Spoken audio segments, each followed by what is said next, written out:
Just cleaning it out after the back window's been open all day yesterday. An aircon pipe was leaking, so they've regassed it. So try to set off again now and do some more.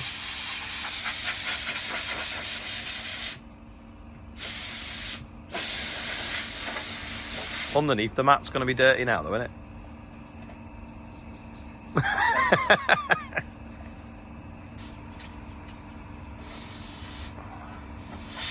Some dust in there, isn't there? Some dust in there.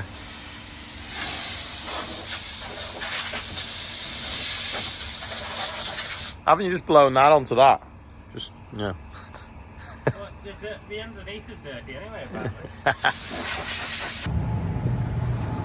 First fill up of the day. Bit of barley, then fill it with fert.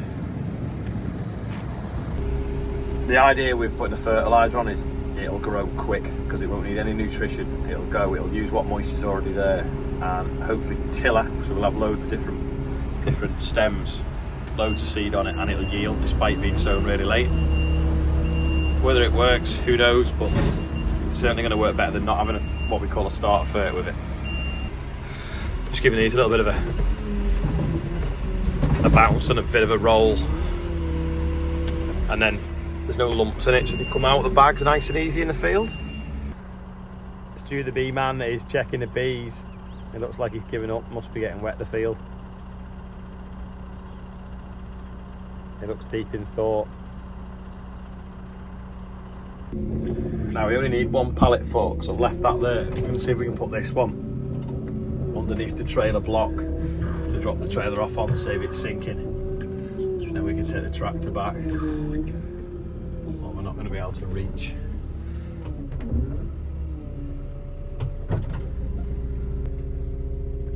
Can't quite get the carriage between unless we jackknife it, so I'm just going to lift a couple of bags off the front, put them on the back, balance the trailer a bit more just so it doesn't completely dive in out of sight. Well, also we can't get the hook out of it. Yeah, put them bags on the back and it's not sunk much at all now. That's good. Despite how wet it was the other day when we brought the quad track over, it's surprisingly dry now. It was roughed up this level yesterday and he's obviously drilled into here. So we'll wait for the rain to pass tomorrow, hopefully dry it, and then when it dries a bit, then we'll put some pre-emergence on it. Silly old soft pocket. There's another one he's going through there now actually.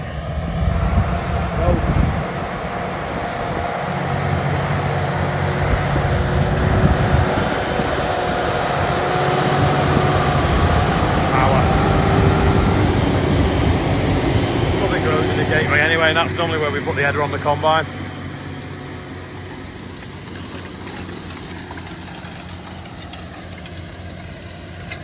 Yeah, 99.9% of the field's dry though.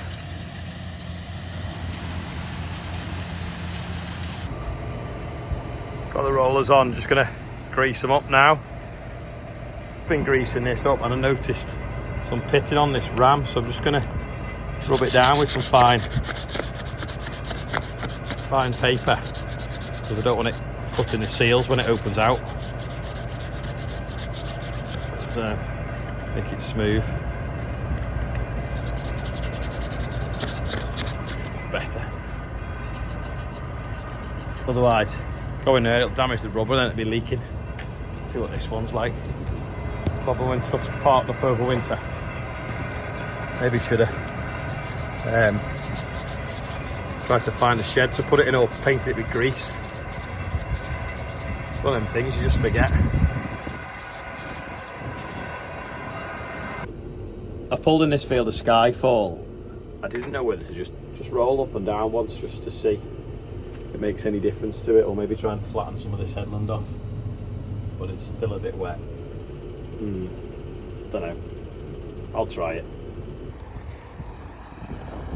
Yeah, I'm rolling this Skyfall because it's a little bit like loose, so it might keep a bit of moisture in, squash some of them clods, which then means when we put spray on, it might make the weed control a little bit better, because if them clods start to break open in a few weeks with the rain, then more weeds could grow. But I just don't know whether it's worth it. I just thought I'd do a couple of passes in this field and monitor it and see. It also helps a little bit with manganese, but yeah, I don't know whether it's worth the diesel. So we'll do an experiment and see. What does everyone else think? It comes dry, hopefully it'll not lose as much moisture. I think it looks okay though. Definitely looks like the gamble of sowing it that late's paid off. Obviously ignore the wet bits, but I took a second opinion off Dave Jones, see what he thought, whether I was just wasting diesel or is the weather going to change and it's going to come dry and then everything's going to be thirsty, and compacting the ground down will keep some moisture in. Like, we've spent 10 months getting rid of it, but we've got to sort of like keep our fingers crossed that we don't get a drought, but if we do, at least we'll conserve some moisture there. I think the best thing he said was, when it dries up now, the ground's going to shrink so much, and he's right, because it is so sort of swelled, and that's when you get the cracks, the deep cracks where the moisture can just wick out the ground, just vent out. So for the not a lot of diesel, it's worth rolling. Makes it easier for combining as well, so a lot flatter. But yeah, I think I'll probably just roll it all. That was the field I busted up yesterday with the quad. All the water's gone completely off that. That's nice to see. That's drying up completely now. I've just rolled this barley. This corner's properly dried when you think what it looked like last Sunday, full of water, and even Monday. The drain is still running. It's probably now only running 3/4, so it's starting to ease. But can you think that that's been running non-stop now since Monday? Some water gone down that drain now, and the sponge is drying out, and this is even, you could drive on this with a normal tractor. What we'll do though is, well, in fact I dissed it with a 936, but I'll leave it till tomorrow or the day after, and then we'll rip it a bit deeper, because I've only really done the surface with the quad track, and then disc it, and then we'll patch up this corner, and hopefully we'll get a crop on it this season. That was where it grubbed up yesterday. It's amazing how much it's dried. Like I say, no water on it whatsoever. Yeah, we could disc that level now and drill that as well. Gonna roll this field now. It's a little bit lumpy and a bit grey. Let's see what it looks like in an hour. Well, half an hour. The pheasant on a mission. Proper run fast for the size of the legs. Head to that pond. Finish that now. Looks a bit greener now. The clods have been smashed down. Hopefully we'll get some yield out of it. There's next door doing a bit of muck spreading with our muck spreader. Ploughing as well, somewhere, but they've gone behind the trees. Ooh, focus, there we are, just still rolling Skyfall. I'm on the headland that we ripped yesterday. Still some water left on this one. Couldn't really go very deep through that with the quad track because it wouldn't pull it. I'm just going to flatten off where we can, and then we'll dig down to that drain and sort it sometime. Rolling this field now. This has got the drain that's leaking out the embankment there, and we found some to get rid of the water. So it's been flowing away nicely for 2 or 3 weeks. Council are actually going to come Monday and Tuesday this week and start investigating it, where it's coming from, because it's obviously still just bubbling out of that manhole there all the time. Flowing along the field and going down that land drain that we found to get rid of it. Before that, this whole bottom headland was just flooded. So fingers crossed they find something wrong this week. But luckily we found that drain. That's run like that for weeks. Another field ticked off. It's got one left to go, but just realised it's in the red, and Using about 26 litres an hour. Have I got enough to do another hour's worth of work? We've got that's what the tractor averages all the time since it was last reset. It's used 26,000 litres and 700 litres of AdBlue. If you're moving, I think it tells you how many litres a hectare you're going. Oh yeah, litres an hour. Oh yeah, litres a hectare. Well, I suppose it won't really work that. Yeah, now, if it's right in the red, how much have I got?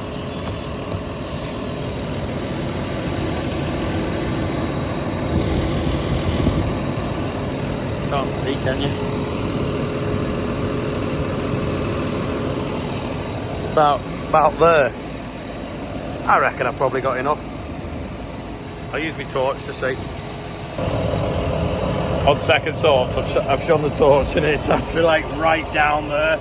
You can see that shape in the front of the tank. So, don't really want to, but I have to head back, fill up, and then get going. So instead of being done in an hour, I'm going to be another hour and a half. So, I'm tired and I'm hungry, and it's Sunday night. But if it rains tomorrow, I'll be annoyed if I've not done it. There's only sort of 5 minutes from the yard, so I've shot back. I could have got someone to bring diesel to me. I didn't think anyone was here, but it does look like John and Morgan are back because the low loader and the Merlot are now back in the yard from where they've been sowing. Well, where Morgan's been sowing. John's pretty much been spraying most of the day. Anyway, I'll put a splash in. Maybe grab a coffee because I'm a bit thirsty. I'll go and get going on that last field, and I'll edit it while edit the video that you're now watching on the GPS while I roll the next field because it's really long and straight. While that's filling up, I'm gonna quickly do the birthdays. There's only 4 today. Really quick today, Frankie Parker's on there, Richard Bickle is 74, Ollie Grimes is 4, and Will Shops is 17. Happy birthday, everyone on there. And we're now at £65,250. This was yesterday's quiz question. It was the grill on the fence. This is today's. Have a go at answering it, see what you think it could be. Quick coffee and back on the road again. Well, just about to be. Just on with Joe Seals before he's been sowing. He was running out of seed. Funnily enough, as I was running out of diesel, he had to go back as well for seed. But we're talking about people watching YouTube. So obviously, a video normally gets watched about 30,000 times in the first 24 hours. But that's not the people, is it? Because a lot of people will watch with somebody else. And I've asked this before, it was a long time ago, but how many people watch on their own and how many people watch with one other person or 2 other people? You know, if there's 3 of you watching it now, just put a 3 in the comments. If there's 1 of you watching it, put a 1. If there's 2 of you watching it, put 2. I just want to try and get a bit of an idea of, are 30,000 people watching this every day? Or is there in fact 60,000 people watching? Should be interested to know. It's something YouTube doesn't know. It doesn't know how many people are watching that screen. So yeah, just leave that in the comments. And we'll have a little bit of number crunching tomorrow. So Ian likes doing stuff like that. You can probably make some software in to like scan the comments. He's geeky at that stuff. That's it on the GPS now. Another one to roll. About 34 acres. Should keep you busy for an hour. It was a bit risky drilling all this wheat in sort of unfavourable conditions. You know, and we wouldn't have done it without the quad track. But I'm hoping it has paid off. It certainly looks like it's got potential now.